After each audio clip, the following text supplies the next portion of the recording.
Air India विमान हादसे की जांच ने 90 डिग्री का मोड़ ले लिया है। जांच में जहाज के पिछले हिस्से में अहम सुराग मिला है, जिसे देखकर अधिकारी भी हैरान रह गए कि क्या है सुराग। बिना देरी किए इस वीडियो में हम आपको बताते हैं। जी हां, अहमदाबाद में एयर इंडिया की फ्लाइट AI-171 के भीषण हादसे ने पूरे देश और दुनिया को हिलाकर रख दिया।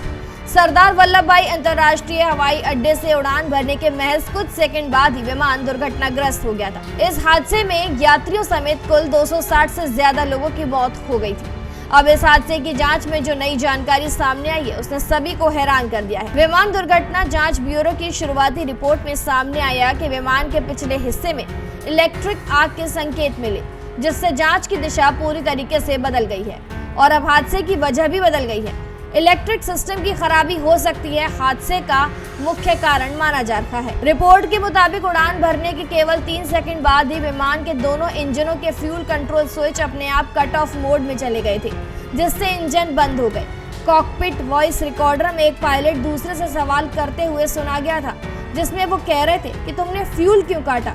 को पायलट ने जवाब दिया, मैंने नहीं काटा। इस बातचीत से ये साफ होता है कि ये कोई मानवीय त्रुटि नहीं बल्कि तकनीकी खामी के कारण फ्यूल सप्लाई रुक गई थी। जांचकर्ताओं का मानना है कि इलेक्ट्रिकल सिस्टम की खराबी के कारण इंजन कंट्रोल यूनिट को गलत जानकारी मिली, जिसने फ्यूल सप्लाई को बंद कर दिया था। ये जानकारी एक रिपोर्ट में दी गई है। दिलचस्प बात यह है कि इसी विमान की पिछली उड़ान दिल्ली से अहमदाबाद आने वाली फ्लाइट AI-423 में पायलट ने एक खास सेंसर स्टेप POS XDCR की गड़बड़ी की शिकायत की थी।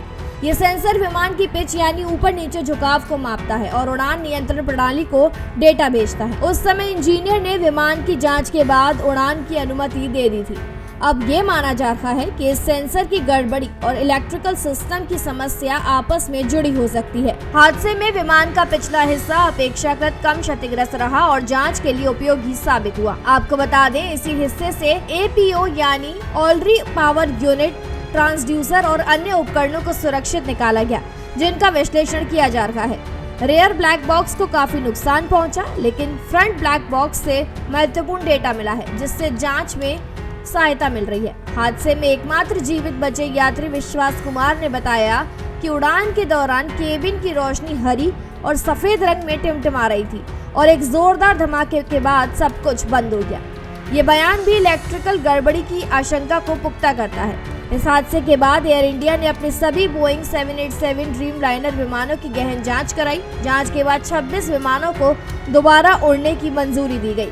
वैसे गुजरात पुलिस ने आतंकी हमले की आशंका को पहले ही सिरे से नकार दिया था, क्योंकि मलबे में कोई विस्फोटक सामग्री नहीं मिली थी। हादसे की जांच में अमेरिका की NTSB, ब्रिटेन की CAA, बोइंग और जनरल इलेक्ट्रिकल के विशेषज्ञ भी शामिल हैं। विमान का मॉडल बोइंग 787 ड्रीमलाइनर आधुनिक इलेक्ट्रिक सिस्टम से लैस है और एक इंजन बंद हो जाने के बाद भी उड़ान जारी रखने में सक्षम है। लेकिन दोनों इंजनों का एक साथ बंद हो जाना एक दुर्लभ और बेहद खतरनाक स्थिति है। आपको बता दें कि ये घटना विमान की सुरक्षा और मेंटेनेंस के साथ साथ जांच प्रक्रिया पर भी गंभीर सवाल खड़ा करता है, जिसकी गहनता से जांच होनी ही चाहिए। इस वीडियो में फिलहाल इतना ही। तमाम ऐसी ही जानकारियों के लिए, ताज़ा तरीन खबरों के लिए देखते रहिए भारत एक्सप्रेस।